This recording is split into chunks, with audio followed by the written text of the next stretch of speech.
Hello à tous, on est en direct, ça y est. Salut Romain. Salut tout le monde, salut Héloïse. Ça va? Salut. Ouais, ça va super et toi? Ouais, nickel. Bonne année à tous. Bonne année Romain, bonne Bonne année à année tout tous le ceux monde. qui sont déjà présents. Yacine, Benjamin, Nathan, Marine, Clara, Gwenaël. C'est trop bien, il y a pas mal de personnes déjà connectées. Et dans le chat, voilà, bah, vous êtes super. N'hésitez pas dans le chat du coup à vous saluer, mais aussi à poser vos questions tout du long de cette session. Pour ceux qui me connaissent pas, je suis Héloïse. Je travaille chez La Grosse Machine en tant que community builder et partnerships. Donc, j'ai construit une communauté en arrivant chez La Grosse Machine en octobre 2023 qui s'appelle le Playground et qui est une plateforme communautaire avec des discussions, avec des ressources type guide, template et également avec un bel agenda de live où toutes les semaines, j'invite à mon micro des experts sur différentes expertises et spécificités. Et du coup, d'ailleurs, tous les replays sont mis également sur le Playground dans la journée. Et donc aujourd'hui, j'ai l'honneur et le plaisir d'être accompagnée de Romain Quéchon, qui est, vous le connaissez sans doute, un expert en intelligence artificielle. Et on va réfléchir et parler aujourd'hui ensemble de l'all-band, ce mot que tout le monde a à la bouche, ou ceux qui ne l'ont pas, vous allez rapidement comprendre ce que c'est.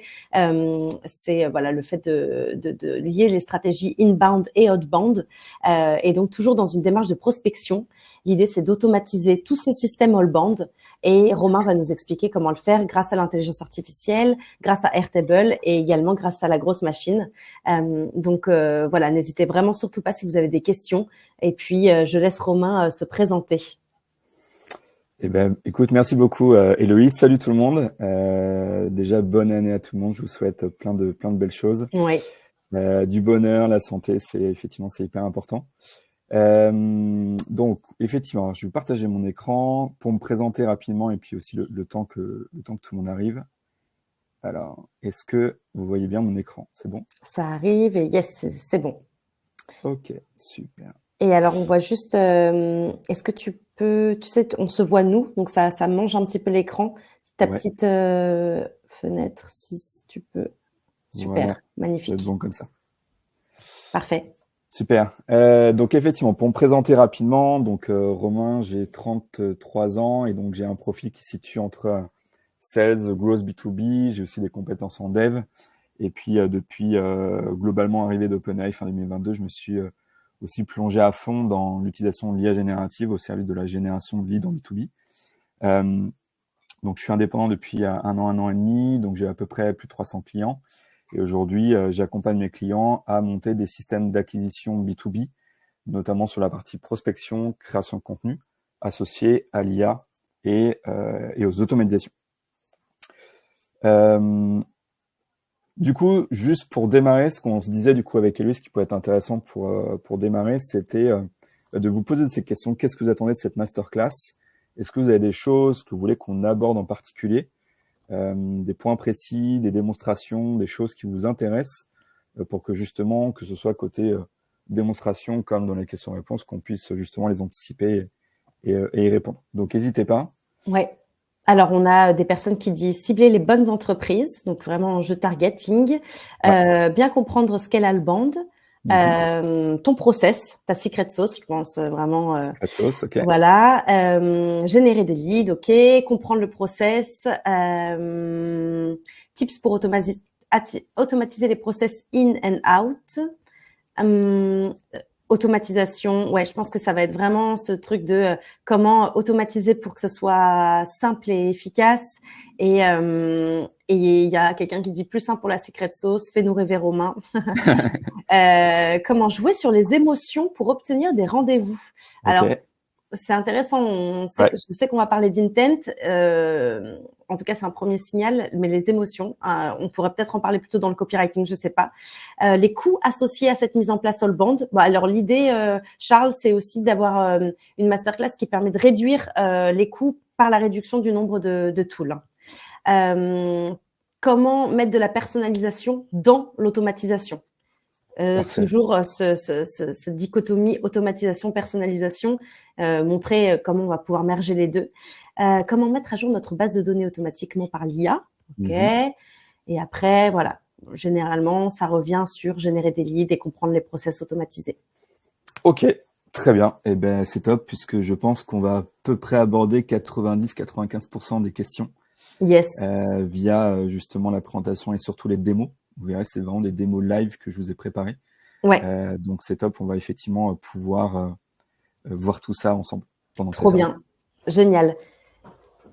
Alors en tout cas, si vous avez des questions via Héloïse, du coup, voilà, Ouais. moi je verrai pas forcément les questions passer, donc n'hésitez pas à les poser et Héloïse voilà, pourra Je t'arrêterai, m'interrompre. ouais, Exactement. je t'interromprai pour te poser les questions au fur et à mesure. Ce sera beaucoup plus dynamique. Donc, il n'y a pas voilà, une session de Q&A en 15 minutes à la fin. Donc, vraiment, c'est dès qu'il y a quelque chose qui est dit par Romain, qui n'est pas hyper clair ou vous n'avez pas compris, n'hésitez pas à poser la question. C'est beaucoup plus dynamique et puis ça nous permet aussi de répondre au fur et à mesure. C'est beaucoup plus simple pour mettre du contexte. Et je pense que c'est le plus sympa pour tout le monde, plutôt que Romain parte dans un tunnel où il ne sait pas si on continue de suivre ou pas. Donc, c'est vraiment chouette. Je préfère vraiment prendre les questions au fur et à mesure. Donc, soyez surtout pas timide là-dessus. Allez-y. Et j'ai une question de Jason. Donc, oui, c'est vrai qu'il y a deux espaces. Vous avez la partie chat en bas à droite et vous avez la partie questions qui est l'avant-dernier icône. Vous pouvez aussi l'utiliser. Il est juste plus limité en termes de caractères, mais il a l'avantage de pouvoir voter. Enfin, vous pouvez voter pour les questions les plus intéressantes. Donc, tu vois, typiquement, Romain, si tu vas sur l'onglet questions en bas à droite, il y a Jason qui demande où mettre la limite d'utilisation de l'IA pour la personnalisation de l'outreach. Parfois, trop de personnalisation, est-ce que c'est pas un peu contre-productif? Donc, je pense que je sais, parce que je sais ce que tu as préparé pour nous. C'est une question que tu abordes, la personnalisation. Ouais. Donc, c'est une très, très bonne question, Jason, et je vais laisser Romain commencer sa présentation si vous le voulez bien. Ouais, Jason, de toute façon, ça va être un sujet que je vais aborder, effectivement, sur quelle est la limite sur l'utilisation de l'IA, notamment sur l'aspect personnalisation copywriting, Ouais, sur le fameux sujet de l'icebreaker. Voilà, moi j'ai un avis exactement. assez tranché là-dessus. Trop bien. On pourra s'en parler après. Super. Magnifique. Eh bien, c'est parti. Hop. Donc, effectivement, avant de démarrer et de rentrer dans la masterclass, n'hésitez pas du coup à taper sur Goals the World of AI. Vous pourrez du coup accéder à mon blog dans lequel je mets à disposition pas mal de tutoriels, de webinaires, etc. qui sont des tutoriels qui sont très activables, très opérationnels, complètement gratuits. Donc voilà, n'hésitez pas à y aller, c'est full dispo. Il y a pas mal de valeurs à l'intérieur, donc feel free, c'est pour vous. Super, je l'ai mis dans le chat. Et Super. puis dans cette même veine, il y a beaucoup de contenu et Romain fait partie des advisors du Playground. Il y a du contenu sur le Playground aussi qui fait souvent écho parce que Romain peut partager un système qu'il a automatisé, etc. avec et ouvrir le débat avec les membres. Donc je vous ai mis également le lien du Playground. C'est un peu voilà les deux ressources aujourd'hui qu'on incarne Romain et moi. Donc, n'hésitez pas à aller regarder ces deux puits de savoir. Trop bien. Alors voilà ce que je vous ai du coup prévu pour ce matin. Donc premier point sur effectivement plutôt une partie introduction sur comment générer des leads qualifiés en B2B sur 2025. Qu'est-ce que l'outbound, pardon, et comment ça va, pour moi en tout cas, pourquoi ça va remplacer progressivement les stratégies de prospection classiques qu'on a pu voir jusque-là. Les différentes techniques pour aller cibler finalement les leads les plus engagés grâce aux différents signaux intent et d'ailleurs surtout les démonstrations live sur de la donnée live. Eh bien, c'est parti. Premier point, comment générer du coup des leads qualifiés en B2B en 2025. Donc ça, pour moi, globalement, aujourd'hui, de plus en plus, on va aller sur une logique où globalement, pour générer du rendez-vous prospect qualifié, il va falloir travailler sur deux choses. Un, aider le prospect à être conscient de son problème. Donc, globalement, on va plutôt avoir un travail qui va être lié à de l'éducation, apporter de la valeur pour globalement faire maturer son prospect. On verra juste après, jusqu'à ce qu'il soit prêt finalement à passer à l'action.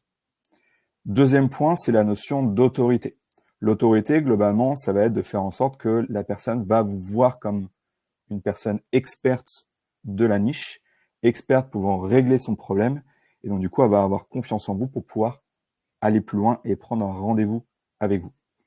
Et là, effectivement, ça va être vraiment 2 notions qui sont hyper importantes. Et pour moi, qui en 2025 vont vraiment faire la différence dans ces stratégies de génération de leads. Si on vient sur le premier point, le niveau de conscience. Niveau de conscience, finalement, il faut voir que votre prospect, il va passer par différentes étapes avant d'être finalement prêt à passer à l'action avec vous. Au début, vous pouvez avoir finalement des prospects qui ne sont absolument pas conscients de votre problème. Globalement, ça peut peut-être représenter finalement 50-60% de votre marché adressable. Là, globalement, on va surtout utiliser de la valeur éducative qui va avoir vocation à faire comprendre à votre prospect qu'il a potentiellement un problème. Exemple, pour moi, c'est l'utilisation de l'IA et de l'automatisation pour la prospection, la création de contenu. Effectivement, c'est de le faire un peu mature en disant, effectivement, peut-être que ta prospection aujourd'hui, elle n'est pas forcément bonne et qu'en mettant en place les bonnes stratégies couplées à l'IA et l'automatisation, tu pourras aller chercher des bien meilleures performances. Ensuite, quand effectivement le prospect est conscient qu'il a un problème, là ça devient un petit peu plus intéressant, on va aller chercher de la valeur activable pour lui faire prendre conscience des différentes options possibles. Exemple, ça peut être de la formation, ça peut être accompagné par du consulting, mettre en place un système pour lui. Bref, il peut y avoir différentes solutions qui vont lui permettre finalement de mettre en place ça chez lui. Et ensuite, là où ça va commencer à devenir beaucoup plus intéressant, c'est effectivement le fait que la personne soit consciente de votre propre solution. Exemple, vous avez un bootcamp, vous avez une offre d'accompagnement que vous avez créée pour vos clients. Effectivement, c'est qu'il soit conscient que vous avez cette offre à disposition qui va lui permettre de régler son problème. Et ensuite, l'idée, c'est qu'effectivement, quand votre lead est prêt à passer à l'action, vous avez tout à disposition pour vous permettre de booker un rendez-vous chez vous. Et ça, il faut être conscient que les personnes qui sont prêtes à passer à l'action, finalement, c'est que, entre guillemets, 3, 4 ou 5% de votre marché potentiel. Donc, ça veut dire que tout le travail en amont va avoir vocation à justement convertir ici. Et justement, ça va être l'all-bound qui va permettre de faire tout ce travail-là de manière, entre guillemets, automatique. C'est hyper intéressant parce que ça montre aussi qu'il y a des choses qui prennent peut-être un peu plus de temps que la génération, enfin en tout cas que le passage à l'action peut prendre un peu de temps si on doit traiter toutes les étapes qui précèdent. Il y a des personnes qui sont peut-être aussi un peu pressées qu'on sign up à leur solution ou à leur service. Et c'est intéressant de montrer que tout commence avec de la valeur éducative. On l'oublie, je pense, et c'est frustrant quand les sign-up viennent pas si tôt. Ouais, complètement. Je pense que ça explique aussi typiquement que par exemple, quand on lance des campagnes de prospection, on peut très bien avoir effectivement double résultat. On peut avoir effectivement des résultats où finalement on a très très peu de réponses, voire pas du tout. Et on peut avoir des réponses finalement qui peuvent arriver. Pourquoi ? Parce que finalement, le levier de prospection, c'est un canal parmi d'autres. Et il peut s'avérer qu'effectivement, notamment par les intents, par les signaux, on va être capable d'identifier que une personne est en train de chercher effectivement des éléments de réponse par rapport à un problème qu'il a commencé à identifier, qui cherche différentes solutions, et que finalement, on va pouvoir, grâce à la prospection, peut-être arriver à ce moment-là, qui fait qu'on va pouvoir déclencher du rendez-vous. Mais c'est pas la majorité de votre marché adressable, et c'est pour ça que finalement, stratégie d'all-bound qui va combiner de la prospection, du contenu et autres, va permettre d'aller travailler l'ensemble de votre marché. On a quelques petites réactions dans le chat par rapport à ça. Ouais. On a déjà François qui le dit très bien. Il dit en fait c'est normal que le passage à l'action soit lent, c'est qu'il y a aussi plusieurs personnes qui sont impliquées dans le process d'achat. T'as l'utilisateur, mais t'as en fait le manager aussi qui doit être convaincu et peut-être par son utilisateur qui n'utilise pas la solution et qui a le carnet de chèques. Donc ça c'est complètement vrai. Il y a une notion de temps, mais il y a une notion de personne aussi et de tu vois quand le décisionnaire, en fait c'est la personne que tu vas d'abord toucher via du contenu éducatif. Il y a vraiment aussi une passation d'informations à pas oublier. Et puis dans le chat, tu avais Philippe qui disait c'est un peu le principe d'un executive briefing en B2B, c'est-à-dire qu'on initie le changement en se basant non pas sur un besoin, mais même sur juste une dissonance. Donc un pain, j'entends. Donc c'est vraiment ça, appuyer là où ça fait mal, via la valeur éducative. Et Emilien demande, est-ce que ces étapes, c'est pas finalement des étapes de pré-qualif? Alors oui, effectivement, d'une certaine manière, et ça rejoint aussi la question, j'ai vu de Théo. Ouais. Voilà, effectivement, c'est pour moi finalement chaque signal, on va l'aborder juste après. Chaque signal finalement va avoir un niveau d'importance puisque finalement ce signal peut se situer un petit peu plus en haut dans le funnel versus un petit peu plus en bas. Exemple, une personne qui va liker un de mes contenus ou un contenu d'un confrère qui est très proche de la thématique ou niche sur laquelle je suis positionné, pour moi, c'est plutôt un signal de haut de funnel. Par contre, quelqu'un qui va sign up parce qu'il va vouloir accéder à un lead magnet, à une vidéo de démonstration d'un système, effectivement, on sent qu'il y a un niveau de maturité un petit peu plus élevé. Donc, c'est là que va jouer cette logique de scoring du signal. C'est ce qu'on va voir, c'est tout le pilier du système que je vais vous montrer juste après. Trop bien. Et pour terminer, tu avais Thomas qui disait, est-ce que du coup, proposer des audits gratuits, ça peut être pertinent en ce sens?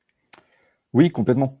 Complètement, finalement, ce que je vais appeler effectivement des audits gratuits, pour moi, ça va être entre guillemets une logique de lead magnet. C'est-à-dire que finalement, l'intérêt, ça va être de récupérer entre guillemets des coordonnées de prospects contre une valeur. La valeur, elle peut prendre plein de formats différents. Ouais. Ça peut être un webinaire comme on a aujourd'hui. Ça peut être effectivement une ressource qu'on va télécharger. Ça peut être un call d'audit. Ça peut être finalement un outil qu'on va utiliser, comme par exemple un simulateur. Bref, il y a plein de formats différents de lead magnets. À partir d'un moment donné où finalement, ça permet de pouvoir du coup distribuer cette valeur. Et puis après, il va y avoir un peu un choix qui va se faire entre le fait que un lead magnet peut être scalable et il peut avoir plus ou moins de valeur. C'est-à-dire que si on est sur un call audit one-to-one, on a beaucoup de valeur mais très peu scalable. Par contre, si vous êtes par exemple sur un webinaire, on est sur quelque chose de plus scalable, mais qui peut en même temps apporter pas mal de valeur, parce qu'en fait, vous avez aussi un jeu de questions-réponses dans lequel on peut avoir des réponses qui peuvent être un peu personnalisées quand même. Trop bien, merci beaucoup Romain. Et puis oui, juste pour finir, effectivement, le passage à l'action, il va être propre à chaque personne. Vous allez avoir des personnes qui veulent passer à l'action dans la semaine, vous en avez d'autres, il leur faut peut-être 6 mois, 1 an. Moi, j'ai eu le cas d'un lead semaine dernière. J'avais un premier point de contact il y a 1 an, ça a converti la semaine dernière. Ça dépend vraiment de chaque prospect. Et il y a plein de choses, effectivement, qu'on ne peut pas maîtriser là-dessus. Super. Il y a pas mal de questions dans la partie questions sur la personnalisation. Je fais exprès de les garder au chaud pour ce moment. Donc, ça s'adresse à Dylan, Aurélien et Jason. Jason, désolé si j'accroche ton prénom, mais je vous vois, les garçons. Alors, pour poursuivre, effectivement, donc le deuxième point, comme on disait, c'est l'autorité pour construire la confiance.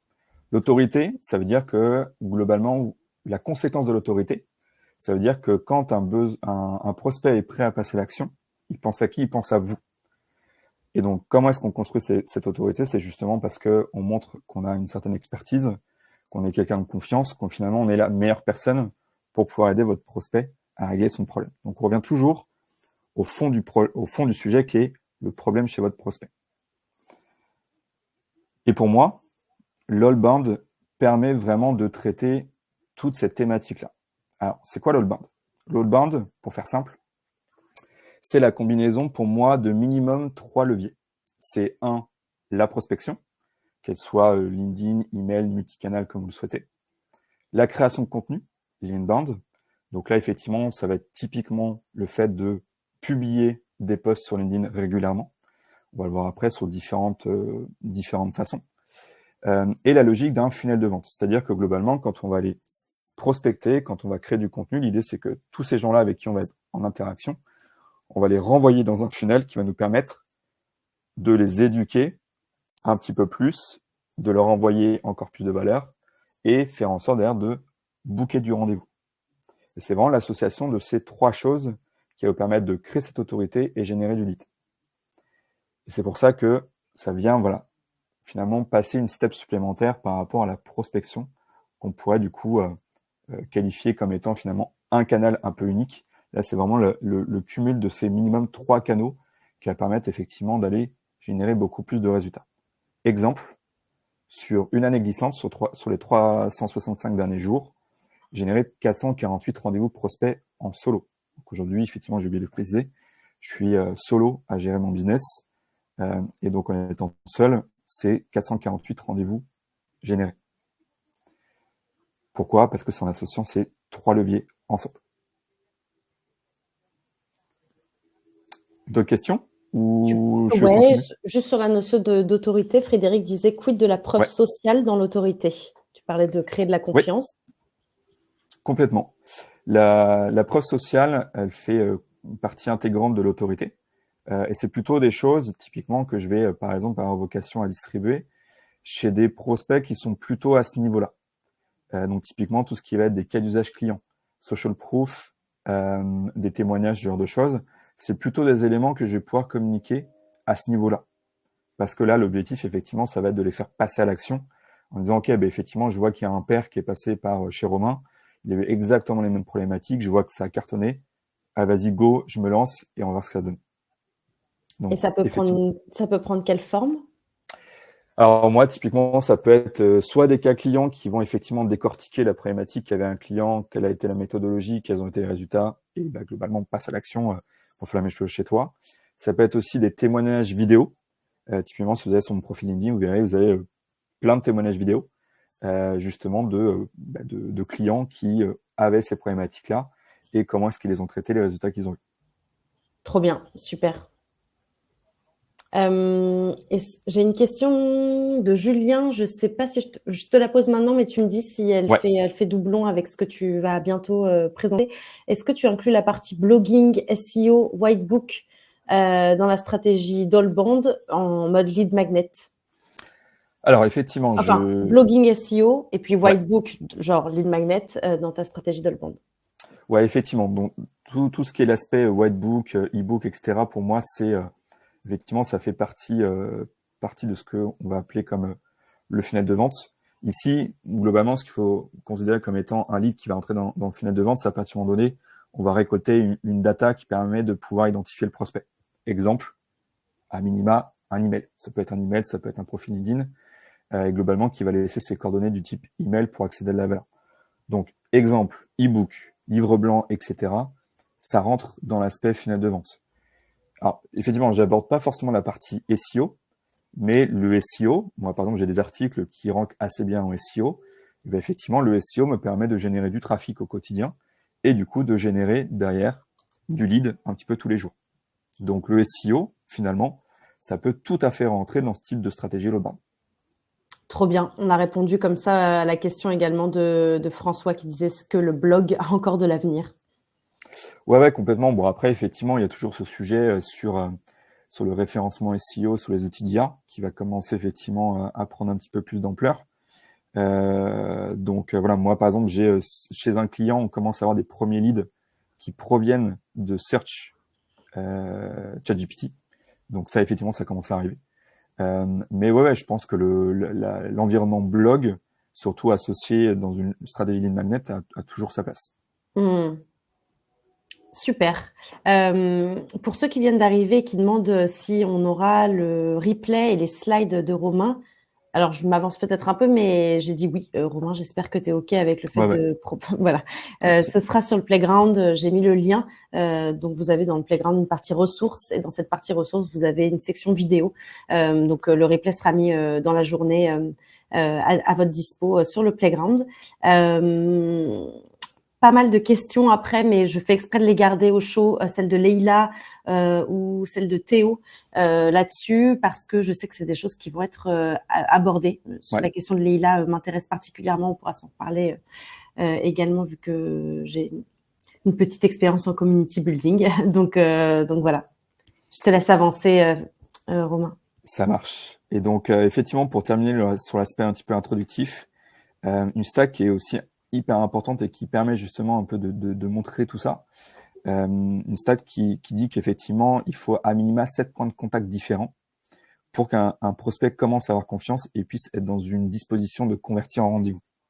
Donc, c'est pour ça que ça montre aussi à quel point c'est assez rare finalement d'avoir un prospect qui ne vous connaît absolument pas et qui, dès finalement le premier message de prospection, va être en capacité et en disposition de prendre un rendez-vous avec vous. Sauf si effectivement vous arrivez pile au bon moment où ils sortent d'une réunion, ils ont parlé de la problématique, ils cherchent pile une solution et là vous arrivez pile au bon moment. Mais on va dire que voilà, le taux de chance de succès est finalement assez minime et c'est pour ça ces stratégies all-bound, elle permet d'aller chercher finalement ces 7 points de contact.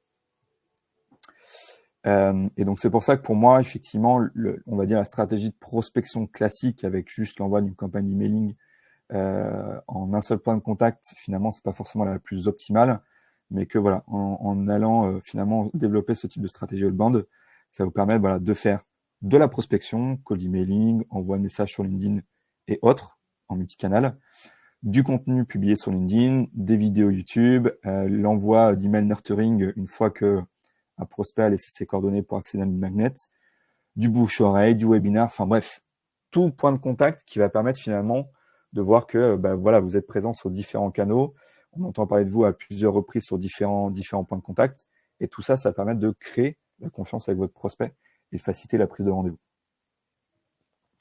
Et un dernier point sur la raison pour laquelle je pense qu'effectivement, ça va, les stratégies de prospection vont être de plus en plus, en tout cas classiques, vont être de plus en plus complexes, c'est qu'on est aujourd'hui sur un état de démocratisation et donc de saturation du canal de prospection. On se fait tous prospecter en cold emailing, en messagerie privée.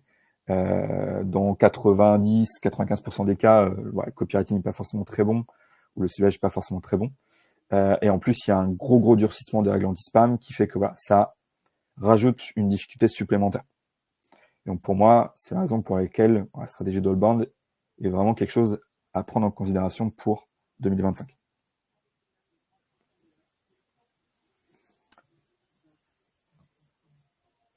Des questions? Non, bon ouais, ça fait beaucoup parler, mais comme je suis aussi un peu gardienne du temps, il y a rien de bloquant. Tout est très clair. Ça marche. C'est les 7 points de contact qui font parler en disant mais c'est énorme. D'où vient cette stat? Ouais, exactement. Alors effectivement, faudrait que je vous retrouve l'origine de la stat que j'avais vu. Je sais plus, je crois que c'est sur LinkedIn, mais effectivement, moi pour le coup, pour avoir vraiment testé différentes stratégies, je me suis clairement rendu compte que multiplier les différents points de contact permettait de fortement augmenter le taux de conversion en rendez-vous versus un unique point de contact. Et c'est normal parce que voilà, on est tous surexposés à du contenu, surexposés par la prospection. Et donc en fait, le moyen de créer cette confiance, finalement, c'est de les multiplier sur différentes approches. Et donc je pense qu'effectivement cette stat des 7 points de contact, elle est pour moi, elle est assez vraie. Trop bien. Bon, écoute, il est midi, on va essayer de réussir à rester dans l'heure, donc 12h30. Cécile disait, allons au concret. Beaucoup de personnes demandent les démos, je pense, ouais. Exactement. Donc, il y a des questions après sur les KPI, etc. et le suivi des performances, je les garde pour plus tard. Donc, n'hésitez pas à poser vos questions. Si je les pose pas tout de suite, c'est vraiment que je les note pour juste après. Exactement. Donc, avant de rentrer sur la démonstration, le point qui est sur effectivement les techniques pour prospecter les prospects les plus engagés grâce aux différents signaux, notamment sur LinkedIn. Donc, si on revient sur la partie outbound, donc là, on va faire plutôt un focus sur l'aspect prospection. Là où effectivement, la manière de pouvoir cibler les prospects les plus intéressants, les plus qualifiés, ça va être de jouer ce qu'on appelle les intents ou les signaux. Pour moi, je vois finalement 3 catégories de signaux d'intents. Le premier, c'est ce que je vais appeler les social intents de premier niveau. Donc typiquement, ça va être sur votre profil à vous, des likes sur vos posts, commentaires sur vos posts, visites sur votre profil, des personnes qui vont suivre votre page d'entreprise, qui vont vous inviter en connexion sur LinkedIn, etc. Donc ça va être finalement des signaux qui vont démontrer une sorte d'intérêt, en tout cas une démarche de prise d'information, même vous suivre sur LinkedIn, donc une démarche de chercher de l'information auprès de vous. Deuxième point, notamment quand vous ne créez pas aujourd'hui, vous créez pas ou assez peu de contenu sur LinkedIn, vous pouvez aussi, entre guillemets, faire un peu la même chose sur les audiences qui vont être proches de vous. Donc, soit, entre guillemets, des concurrents ou des leaders d'opinion sur votre niche. Et donc là, pareil, d'aller capter du like, du commentaire. Ça va vous permettre, notamment lorsque vous démarrez ou quand vous créez pas beaucoup de contenu, d'aller quand même chercher un petit peu, toucher un petit peu votre marché sur des audiences un petit peu connexes. Troisième point, effectivement, ça va être, on va dire, les intents un petit peu plus classiques, d'aller trouver des événements clés chez vos prospects, que ce soit donc au niveau de l'entreprise ou au niveau du décideur buyer persona. Donc entreprise, c'est classique, levée de fonds, création d'une boîte, l'utilisation d'une techno, etc., etc. Et côté buyer persona, c'est plutôt nomination sur un nouveau poste, etc., etc. Après, vous pouvez aussi très bien avoir un quatrième intent, que moi j'exploite énormément. Ça va être toutes les personnes qui vont avoir des comportements dans votre funnel.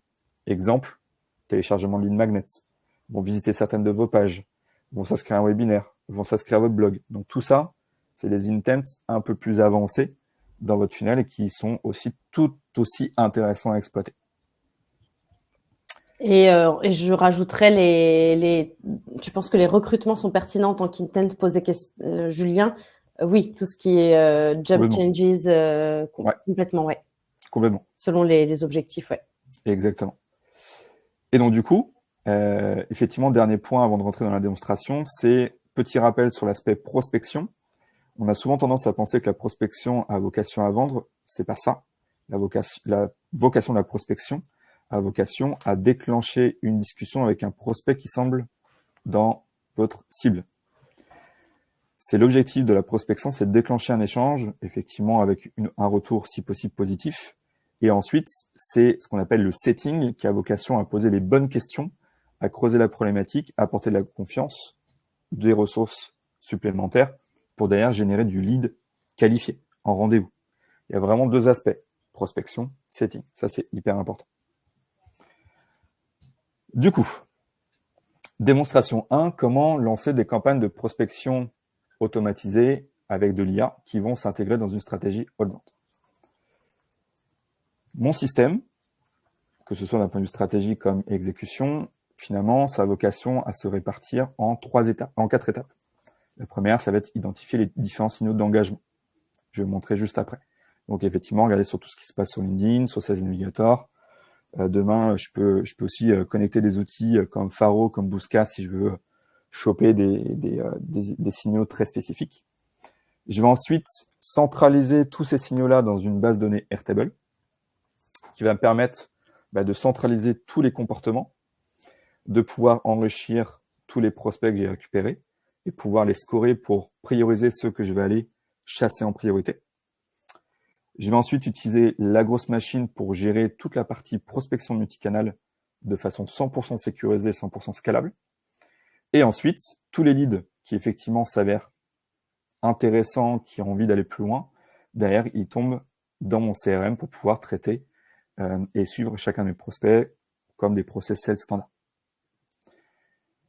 Et donc l'objectif, effectivement, de cette base de données Airtable, ça va être effectivement d'être capable de pouvoir automatiquement récupérer et spotter tous ces signaux que vous voyez à l'écran. Exemple, commentaires, like sur mes posts ou certains posts de confrères, etc., que j'ai trouvé intéressants, qui sont très proches de mon positionnement. 3, visites sur mon profil. 4, des personnes qui vont suivre ma page entreprise. 5, des recherches LinkedIn standard, parfois il y a besoin de le faire, ou des recherches Sales Navigator, parce que j'ai un persona très spécifique que j'ai besoin de récupérer toutes les semaines. Le système va aussi le récupérer tout seul. Donc ça, c'est plutôt les signaux externes qu'on va trouver sur LinkedIn. Et puis ensuite, les signaux internes qui vont être plus liés à mon funnel, inscription newsletter, inscription lead magnet, visite de page et autres points de contact qui vont effectivement m'intéresser. Je vous montre la démo juste après. Effectivement, l'un des gros avantages de ce système-là que je vais vous montrer, c'est que globalement, ça permet de drastiquement simplifier sa stack d'acquisition, notamment en prospection. Ce que vous voyez à gauche, grosso modo, c'était un petit peu ma stack que j'avais de prospection, jusqu'à peu près l'été dernier. Depuis cet été, globalement, j'ai complètement tout shifté pour passer sur un système qui est 100%, qui est énormément simplifié, qui tourne globalement avec 4 outils et qui me permet d'avoir une stratégie de prospection hyper chirurgicale, hyper scalable, 100% automatisée avec IA. Globalement, c'est du Airtable, du Anthropic, donc globalement, c'est la maison mère de Claude via API, la grosse machine, et allez, parce que j'ai une automatisation que j'ai pas encore réussi à intégrer, une automatisation qui tourne encore sur Make. C'est tout. Trop bien. Et tout ce que vous voyez à gauche, est internalisé, alors, sauf certaines petites fonctionnalités, on va dire que la majorité des fonctionnalités de tous les outils que vous voyez à gauche est internalisée là-dedans. Alors, pas mal de questions là-dessus. Ouais. Première question que je vais prendre dans cet ordre-là. La question de Cécile qui dit mais la grosse machine, elle intervient comment? À mon sens, elle intervient au début aussi sur la partie capture d'intent. Si tu reviens à la slide juste précédente où tu listes, voilà celle-ci, typiquement aujourd'hui on a pas mal d'intégrations qui sont faites et on a aussi développé des choses en natif qui permettent avec une fonctionnalité aujourd'hui qui s'appelle les LinkedIn Intent Data d'importer directement dans une liste n'importe qui like ou commente un post, le vôtre ou celui d'un pair ou d'un concurrent, les followers de votre page compagnie ou n'importe qui participe à un live LinkedIn, le vôtre ou n'importe lequel autre. Donc ça, typiquement, sur la partie capture d'intent LinkedIn, c'est une feature native à la grosse machine.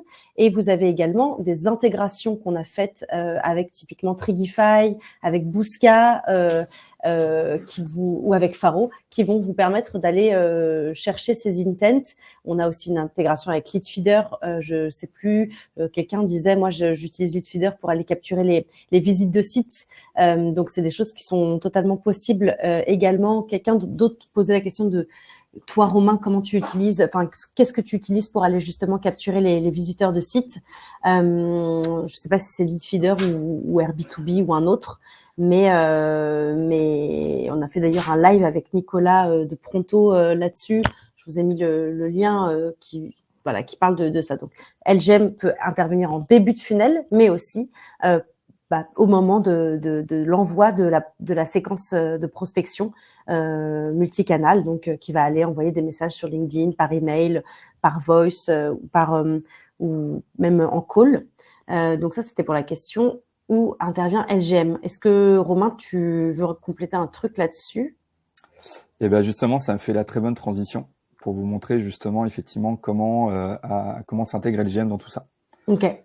Et il y a une autre question, peut-être, c'est combien ça te coûte tout ça en termes de système et combien de temps ça te prend pour le setup et le maintenir à jour? Alors, pour répondre sur la première question sur le coût, aujourd'hui, finalement, tout le système Airtable, etc., qui tourne, globalement, c'est $60 par mois. Il faut compter en plus ma licence LGM. Donc, moi, je suis sur la version Ultimate, parce que ça me permet notamment de pouvoir avoir des séquences de prospection illimitées, etc. Donc, vraiment de faire des choses assez avancées, d'être complètement libre. Donc, globalement, moi, tout 150 par mois, ouais. Voilà, c'est ça. Donc, en gros, si on cumule tout, on est entre 150 à 200 euros par mois. Mais pour le coup, j'ai machine de guerre.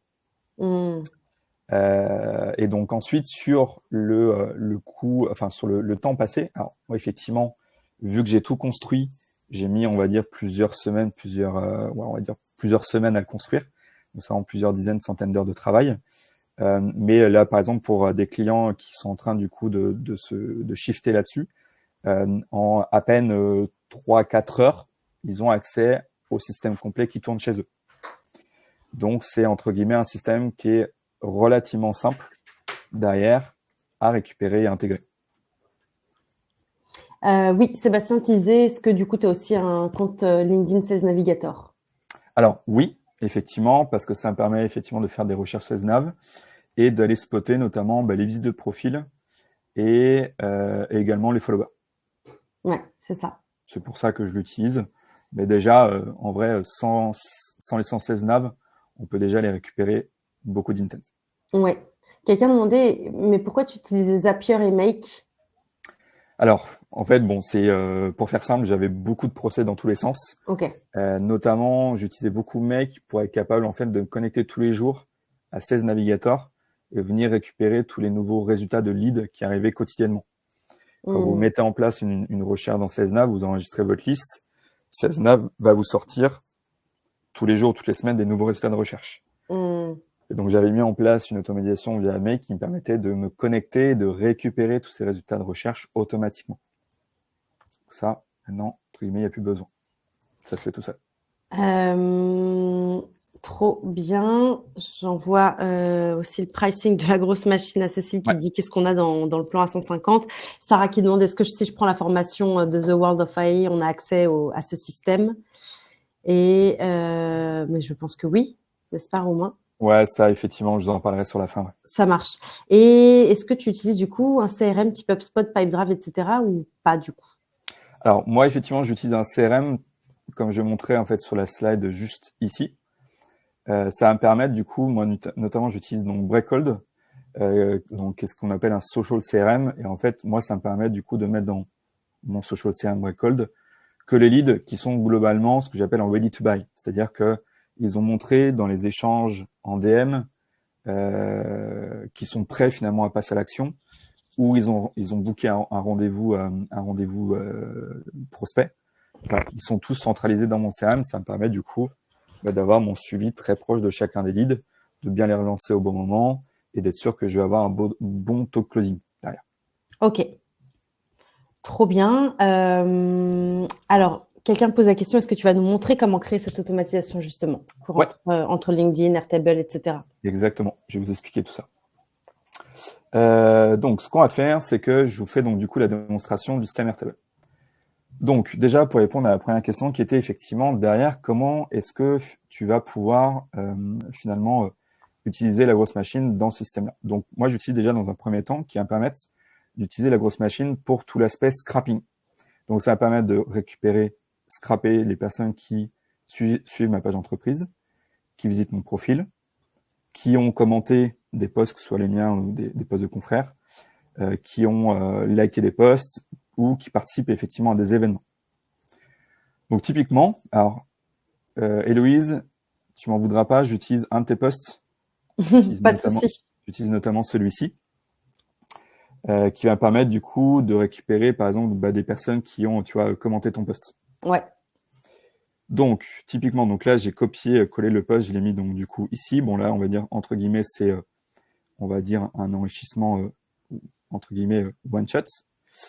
Ensuite, donc là, je vais choisir finalement quel type de scrapping je cherche à faire. Donc là, en l'occurrence, je vais récupérer des personnes qui ont commenté ton post. Et ensuite, je vais juste appuyer sur un bouton scraper. Et donc là, qu'est-ce qui va se passer? Le système Airtable va demander à LGM de scraper les personnes qui ont commenté ton post. Mm. Donc là, en gros, comment ça se passe derrière? C'est relativement simple. En fait, Airtable envoie à la grosse machine via Make. Donc, via Make, vous avez du coup, donc c'est une fonctionnalité qui est encore en bêta, mais il me semble, Héloïse, que vous allez le proposer là incessamment sous peu. Aujourd'hui, C'est aujourd'hui. c'est ouvert à tous. On a une inté avec Make. Ouais. Exactement. Et donc, du coup, je vous la montre à l'écran. Et donc, cette intégration, finalement, qu'est-ce qu'elle permet de faire? Elle permet, du coup, de réceptionner donc un webhook, c'est-à-dire en fait un signal depuis Airtable, et qui va me permettre ensuite de pouvoir utiliser un module que vous avez mis, du coup, vous avez mis à disposition dans Make, qui va permettre du coup de pouvoir scraper et importer des leads. Et donc là, en l'occurrence, ce qu'il va faire, c'est qu'il va scraper des personnes qui ont commenté ton post à toi. Et ensuite, ce qui va se passer, c'est que tous ces leads-là vont arriver automatiquement. Alors ça peut prendre 4-5 minutes, donc on va pouvoir aborder d'autres sujets en attendant que les leads arrivent. Mais finalement, tous les leads qui ont été scrappés vont du coup arriver dans cette, entre guillemets, grosse base de données. Et en fait, cette base de données, elle me permet de pouvoir centraliser, et comme vous pouvez le voir dans la colonne ici, Intents, tous les leads qui proviennent de tous les signaux que je vous ai montrés juste avant. Exemple, ici, donc là on peut voir, c'est des leads qui ont été scrappés ce matin. Ici, vous avez du coup tous les leads qui proviennent effectivement du follow de ma page, qui ont visité mon profil LinkedIn. Mais si je remonte un tout petit peu plus haut, participation à des événements. Et si je remonte encore plus haut, hop, des commentaires, des likes, etc., etc. Et donc finalement, cette base de données, cette grosse base de données, va me permettre de pouvoir centraliser tous ces points de contact ici. Donc, j'ai même la possibilité, avec ce système-là, de pouvoir les filtrer par nature du signal. Exemple, ici, c'est avec que des participants d'un événement LinkedIn à moi ou autre. Des personnes qui sont venues ici visiter mon profil. Là, c'est toutes les invitations que j'ai reçues de connexion LinkedIn, etc., etc. Donc ça me permet vraiment de centraliser le signal. J'ai aussi la même chose pour toutes les personnes qui vont télécharger un lead magnet, qui vont réserver un appel, qui vont visiter une de mes pages, etc., etc. Donc ça, on va dire, c'est entre guillemets un peu la première étape du système. Derrière, en général, ce qu'on a comme information quand on fait ça, c'est qu'on récupère un profil LinkedIn, éventuellement un prénom et un nom. Mais finalement, c'est assez limité. Donc, le gros intérêt, bien évidemment, derrière, c'est que le système va être capable de pouvoir, sans limite, enrichir tous les profils, enrichir toutes les informations sur l'entreprise qui est liée au profil. Donc, globalement, qu'est-ce que je fais? Je scrape les informations publiques disponibles sur le profil et sur l'entreprise qui est liée à ce profil-là. Et grâce à ça, ça me permet aussi de vérifier est-ce que c'est un concurrent direct parce que il y a certains mots-clés à l'intérieur que je veux exclure. Et aussi, ça me permet de pouvoir classifier le persona. Donc, globalement, j'ai une énorme liste d'intitulés posts avec à chaque fois en face, ça c'est plutôt un profil CEO, un profil sales, un profil marketing. Mais évidemment, derrière, ça me permet de pouvoir choisir dans quelle campagne de prospection je vais les envoyer. Et enfin, deux dernières choses, c'est que vu que je récupère toutes les datas sur tous mes prospects, j'ai un système de scoring qui tourne par de l'IA. C'est-à-dire que pour chaque prospect, l'IA va globalement prendre mes critères de scoring, va prendre toutes les données que j'ai récupérées sur mon prospect et va être en capacité, comme on peut le voir à l'écran, là je vous montre une vue spécifique, va être capable de me lister les leads par ordre de priorité que je dois les chasser en priorité. Donc on voit ici par exemple, on a un lead qui a un score de 50, ici un score de 47, et là j'ai 13 leads qui ont un score de 34. Et en fait, l'IA va être capable, comme je vous montre à l'écran, être capable de pouvoir, grâce à toutes les datas que j'ai récupérées sur lui, mettre des scores sur plein de critères différents, l'origine du signal, le persona, est-ce que c'est un concurrent, son industrie, la localisation, etc. Bref, plein de critères, et va être capable du coup de pouvoir lui attribuer un score de priorisation.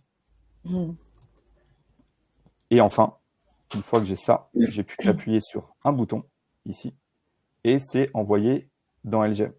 Vous allez voir, le lead va disparaître parce qu'il sera envoyé dans LGM.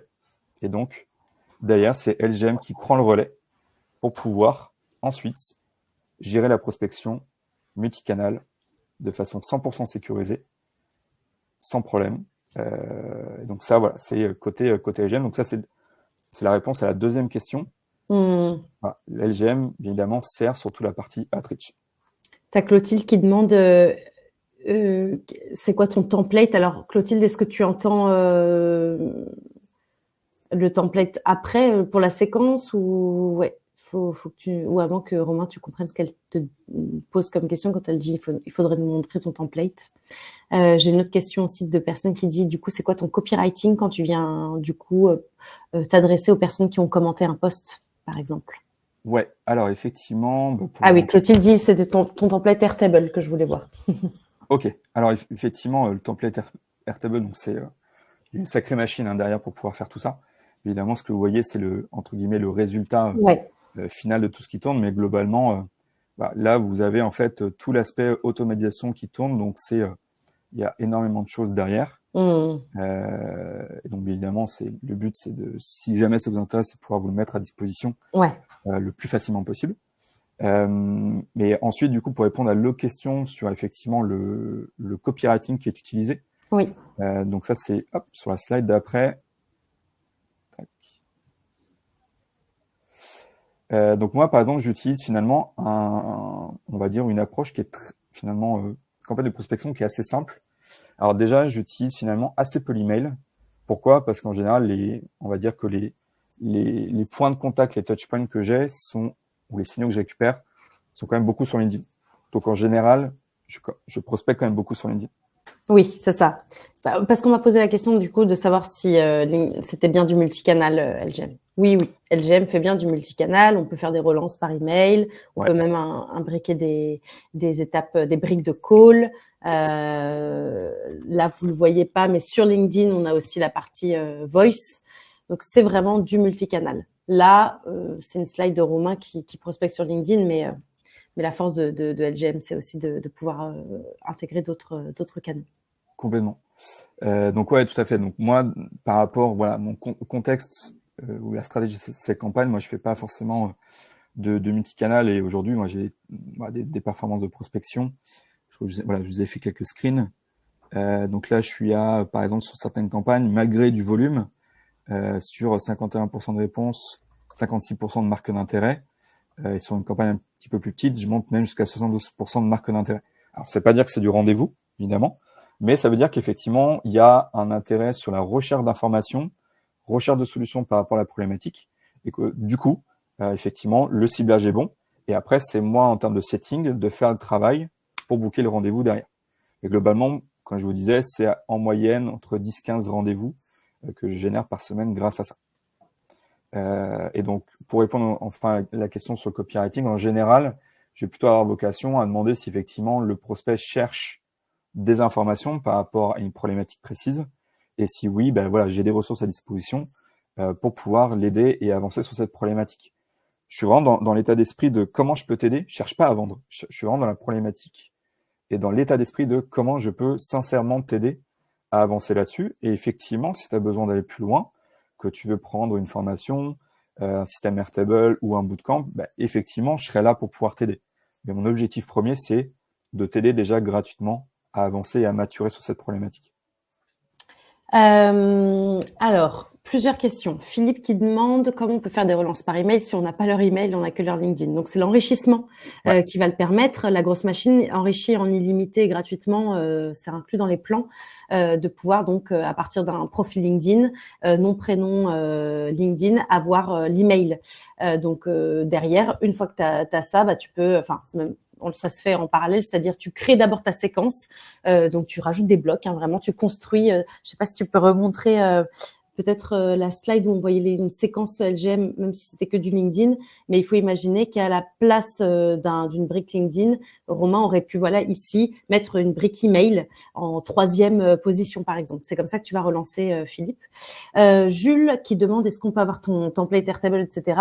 Ça, c'est quelque chose que vous imaginez, Romain a mis en place et qui va pouvoir du coup vous mettre à dispo plutôt via soit sa formation, enfin je sais pas Romain, mais les personnes qui veulent aller plus loin avec toi, c'est en fin de session, je crois que tu mets ouais, que tu mets tout le process pour pouvoir avoir accès à tout ça.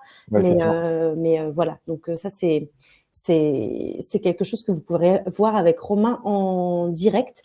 Une question de alors il y a deux questions qui reviennent. Leïla qui demande est-ce que créer une communauté, un Slack, un groupe privé LinkedIn, ça a du sens Ouais, à ce niveau-là? Donc, ouais, ouais, complètement. Bah, effectivement, pour moi, créer une communauté, ça, c'est un peu, c'est finalement une forme de lead magnet. Effectivement, ça peut être aussi une stratégie de créer, par exemple, un school. On voit beaucoup sur les infopreneurs, les schools dans lesquels on va partager voilà, des vidéos, des tutoriels, qui a aussi un aspect de discussion communautaire. Ça peut être aussi un Discord, etc. Donc ça, effectivement, c'est une logique de lead magnet. En fait, on va dire à un prospect, ben voilà, on a créé une super communauté sur une verticale, une problématique précise.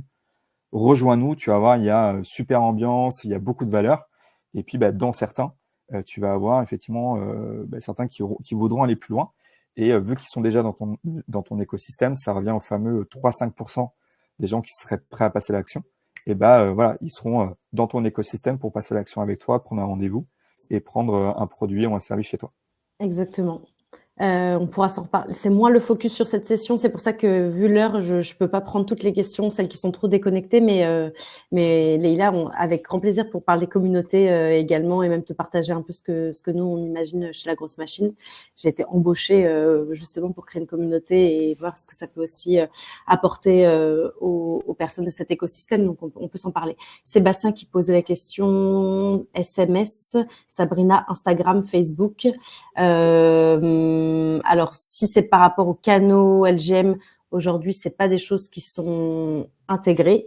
Si c'est par rapport à la communauté, faut voir où votre public se situe. Mais je pense que c'est moins le focus de cette session. Et on a eu plein d'autres questions. Typiquement, tac, la question. Ah oui, il y avait une question qui tournait autour de Human Linker, savoir ce que tu en pensais et si pour toi ça c'est quelque chose d'intéressant à rajouter à ta stack ou si tu enfin, avec toute la stack que tu as actuellement, finalement tu coches toutes les cases. Ouais, non, pour moi, en fait, pour moi, mon système, enfin, moi, je l'ai construit pour moi parce qu'effectivement, j'avais pas forcément de solution dispo sur le marché qui me permettait de vraiment faire ce que je voulais. Donc voilà, je me suis entre guillemets un peu chauffé à faire ça. Et je me suis rendu compte que finalement, c'était une problématique qui revenait assez souvent chez des prospects et des clients. Donc c'est pour ça que j'ai commencé un peu à en parler. Mais ouais, en fait, non, pas besoin. Parce que globalement, tu as tout l'aspect capter les signaux. En fait, cette logique de pré-CRM avant d'envoyer en prospection qui te permet de tout faire. Et puis surtout, si demain, je veux, par exemple, intégrer de la vidéo IA, en fait, j'ai toute la data à disposition, j'ai toute l'architecture qui me permet juste de connecter une petite API et ça part. En fait, c'est vraiment c'est une sorte un peu de, entre guillemets, de clé interne, mais qui, pour le coup, coûte quasiment rien. Carrément.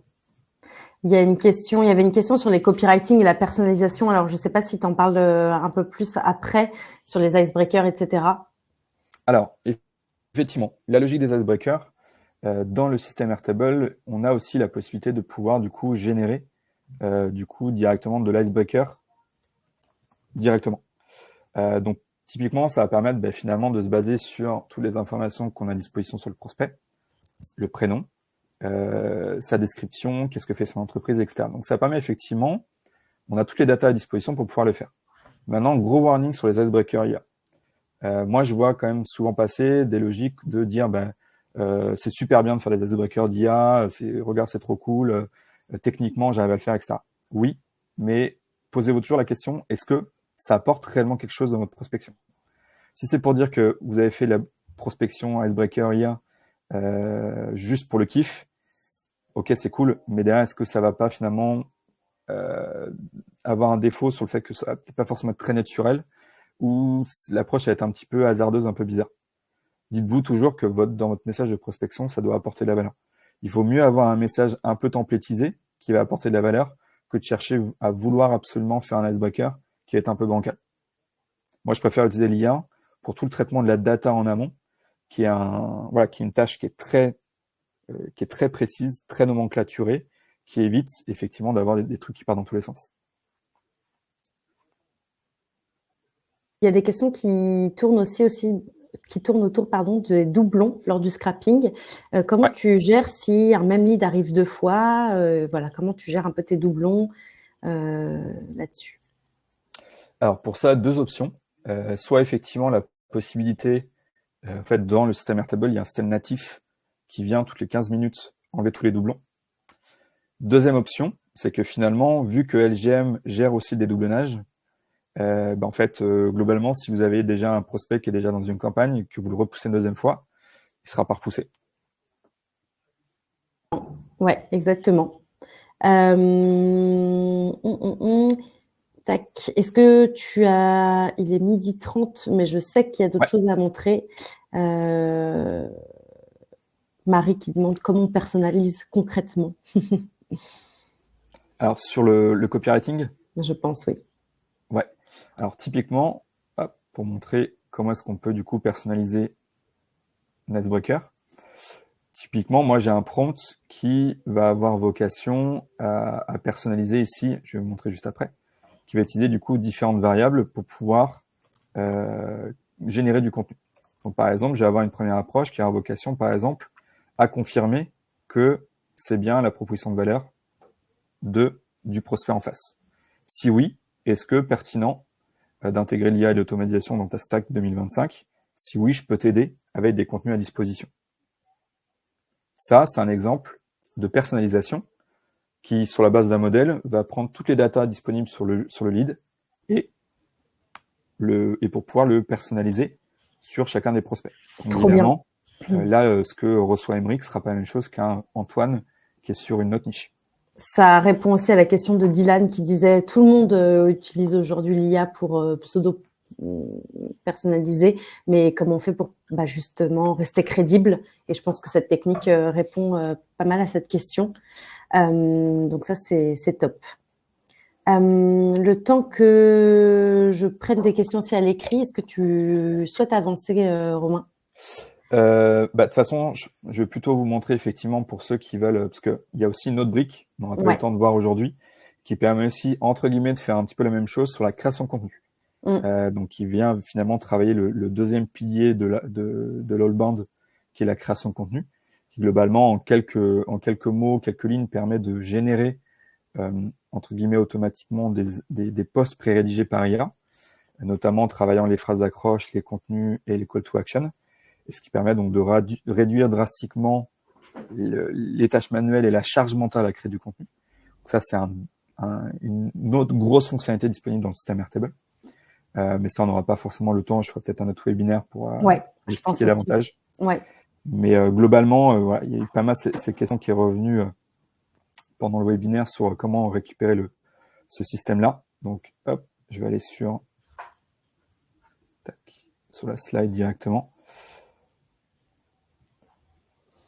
Pour les personnes qui souhaitent tester LGM, je vous ai mis en bas à gauche, je peux vous le remettre aussi, un lien pour doubler votre période d'essai gratuitement. C'est le lien de Romain qui vous permet d'avoir un mois gratuit. Donc, n'hésitez pas à utiliser ce lien. Philippe qui dit, je suis sur le site de LGM, je comprends pas comment on peut avoir des réponses sur comment fonctionne LGM. J'ai mis un lien pour accéder aussi aux sessions d'onboarding, hein, si vous avez besoin pour un petit peu prendre en main LGM. La meilleure des solutions pour moi, je pense, c'est de prendre un compte de trial. Il y a 0 engagement, 0 CB à enregistrer. Avec le lien de Romain, en plus, vous avez un mois pour vous mettre un peu dedans. Vous prenez en parallèle un créneau pour le product tour. C'est des product tours de 1 heure. On est 30 maximum dans la session. Et là, c'est vraiment un tour d'horizon de ce que fait LGM. Vous posez vos questions dans le chat et ça vous permet vraiment de mieux comprendre. Même pour les personnes qui veulent un petit update sur les dernières features et qui sont déjà clientes, ça peut être pas mal. Il y a eu pas mal de questions sur l'enrichissement téléphone.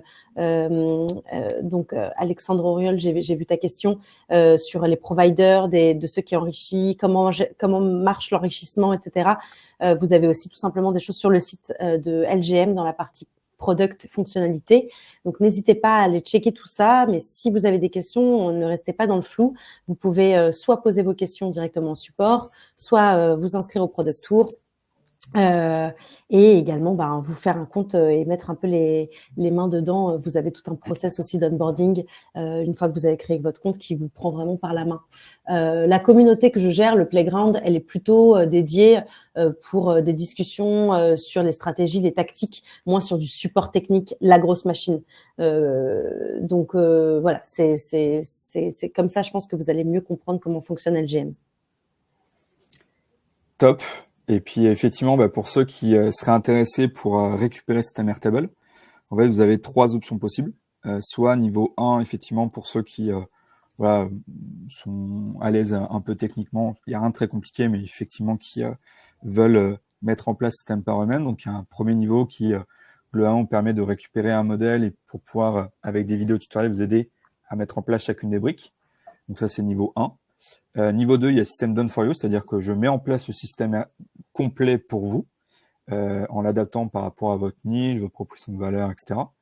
Et après, il y a niveau 3 qui, globalement, permet de récupérer le système Airtable et en même temps d'être accompagné, notamment en one-to-one, pour voilà, vous aider en plus sur tout l'aspect vraiment création et amélioration de vos systèmes d'acquisition dans une logique call-bound. Donc, n'hésitez pas, vous pouvez flasher le QR code. Je vous ai mis aussi le lien directement dans le chat. Vous avez une sorte de mini questionnaire qui vous permet du coup de pouvoir me notifier qu'effectivement vous êtes intéressé. Et puis, vous pouvez même du coup réserver un petit appel Calendly derrière pour savoir de quelle façon vous pouvez le récupérer derrière. Trop bien. Sur toute la partie pricing, Martin, il a déjà expliqué Romain, mais en gros, je crois que c'est même Anis plus haut qui a donné un peu une liste de pricing pour tout ça. Tac. Il a fait un peu le calcul. Ouais, Claude, 20 balles, Airtable, 60 balles, LGM, 150 balles, 16 navigateurs, 90 balles, environ autour de 300 balles par mois. Il y a Yannès qui demande, il est à combien le niveau 3 de ta formation? Quels sont les tarifs des 3 niveaux? Alors, du coup, ça là-dessus, effectivement, de toute façon, tu peux réserver un appel directement. Du coup, sur le système autonome, on est plutôt donc sur 800 €. Pour le Done for You, 1008. Et puis 4000 € pour vous accompagner en one-to-one sur 3 mois. Trop bien. Ça marche. Merci beaucoup. De toute façon, tu l'adaptes aussi, je pense, à la personne en fonction du call. Ça te permet aussi de proposer le meilleur package. Je regarde un petit peu si tu as 5 minutes, une question ou deux que je m'étais mise de côté. Oui, comment tu traques un peu ta conversion? C'est Audrey qui posait la question. Comment traquer la conversion, savoir ce qui marche le mieux? Oui. Voilà. Alors, tout simplement, c'est que derrière, ce que je ne vous ai pas forcément précisé, c'est que sur certains types de signaux, j'ai par exemple des systèmes donc, de notification qui permettent en fait de savoir tout ce qui se passe. Donc globalement, j'utilise Slack qui va me permettre typiquement de voir tous ceux qui vont, par exemple, télécharger un lead magnet, qui vont visiter une page spécifique, qui vont demander à accéder à une démo, etc. Donc en fait, moi, ça me permet de voir tous les événements qui se passent. Et derrière, alors effectivement, j'ai pas pour moi, parce que je suis indépendant, enfin solopreneur, c'est moi qui est en tête toute la donnée de tout ce qui se passe. Donc j'ai pas forcément besoin aujourd'hui à date d'avoir un système de tracking un peu usine à gaz. Donc aujourd'hui, on va dire que je suis encore un petit peu à le faire entre guillemets manuellement. Mais par contre, je sais exactement quel type de signal fonctionne bien en termes de conversion. Parce qu'à chaque fois, j'ai le signal qui arrive et je vois derrière que ça convertit en rendez-vous ou la personne va plus loin dans le funnel, etc. Donc on va dire que c'est aujourd'hui cette façon qui permet de le faire. Mais vu que tu as toute la data sur Airtable, d'ailleurs sur Airtable, tu as la possibilité aussi d'avoir de la data vise. En fait, dans Airtable, tu pourrais avoir ce système de data vise qui permettrait de voir exactement quel signal convertit mieux. Trop bien. Merci beaucoup. Il y avait une question, je ne suis pas sûre de la comprendre. On peut utiliser ta solution en mode SaaS et manager? Alors, c'est pas du SaaS. L'idée, c'est vraiment de vous récupérer tout le back-office en fait, du système. Donc, en fait, vous récupérez les scripts, vous récupérez les automatisations qui vous permettent en fait d'internaliser ce système. Donc, c'est vraiment, on n'est pas du tout dans une logique SaaS où en fait, vous avez payé un abonnement. Oui, effectivement, pour deux, trois solutions pour LGM, pour Airtable et pour la partie API Anthropic. Mais derrière, en fait, vous avez vraiment accès à tout ce qui se passe la machine, en fait. Entre guillemets, c'est comme si vous aviez accès au code source de LGM, entre guillemets. Donc, pas de SaaS, mais vraiment la récupération du système. Trop bien. Une petite question de Jason qui disait, est-ce qu'on peut utiliser l'API OpenAI au lieu de Anthropic pour faire ce que tu as fait? Alors, effectivement, moi, j'utilise principalement l'API d'Anthropic. Pourquoi? Parce que pour deux aspects, notamment pour l'aspect rédaction Icebreaker, mais surtout pour la partie, dont je ne vous ai pas forcément montré, qui est la partie création des contenus LinkedIn. Aujourd'hui, l'API d'Anthropic, on va dire, voilà, la solution d'IA générative de référence sur tout ce qui touche au copyright. Ouais. Copywriting. Après, effectivement, c'est possible d'intégrer OpenAI, tout à fait. Okay. Si vous avez déjà un abonnement à l'API d'OpenAI, c'est tout à fait possible plutôt de connecter l'API d'OpenAI. Il faut juste changer changer le script d'API, mais ça, c'est rien de très compliqué. Trop bien. Tu avais une question de Dylan qui disait, est-ce que Notion peut remplacer Airtable? À mon sens, non. Pourquoi? Parce que pour moi, vraiment, Airtable, c'est vraiment un Excel Goal Sheet sous stéroïde et qui vraiment est tellement plus stable et permet vraiment de scaler les opérations.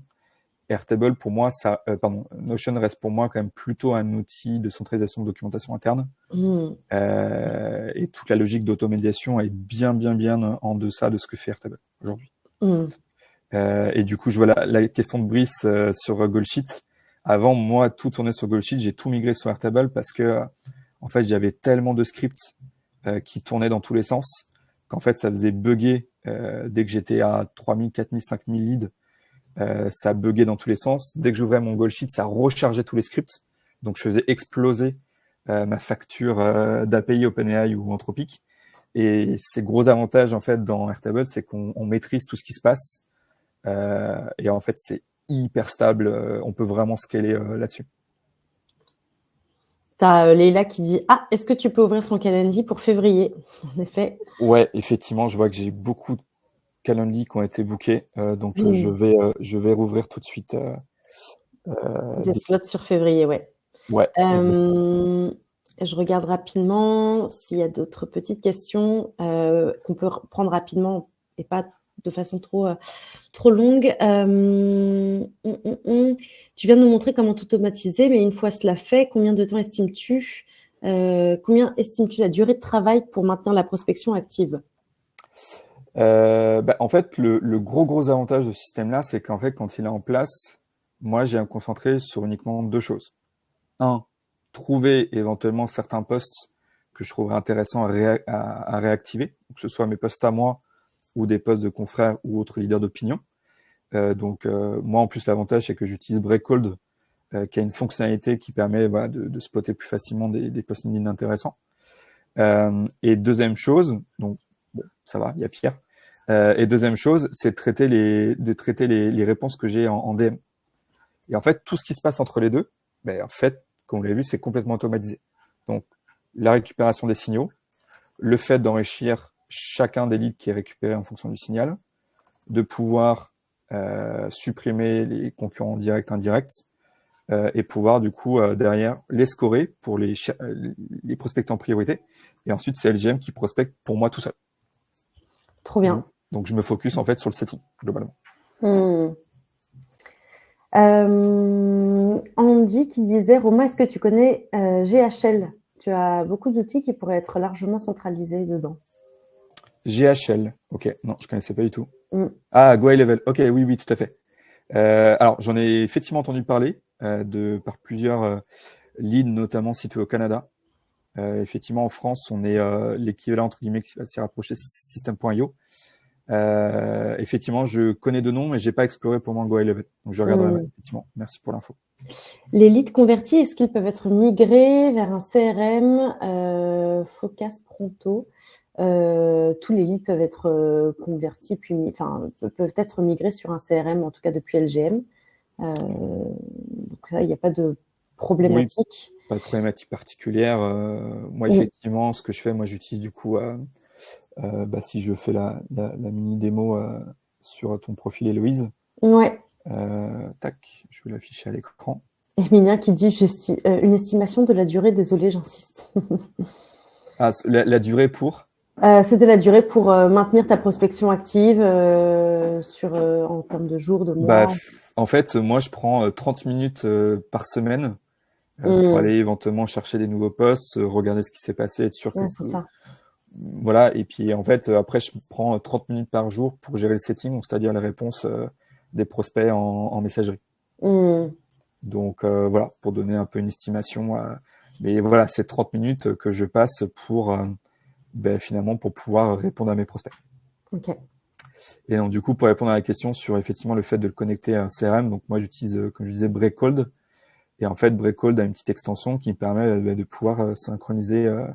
Héloïse, je peux te mettre du coup dans j'ai différents différents funnels dans lesquels je peux te mettre. Ouais. Donc par exemple, ça peut être dans social selling.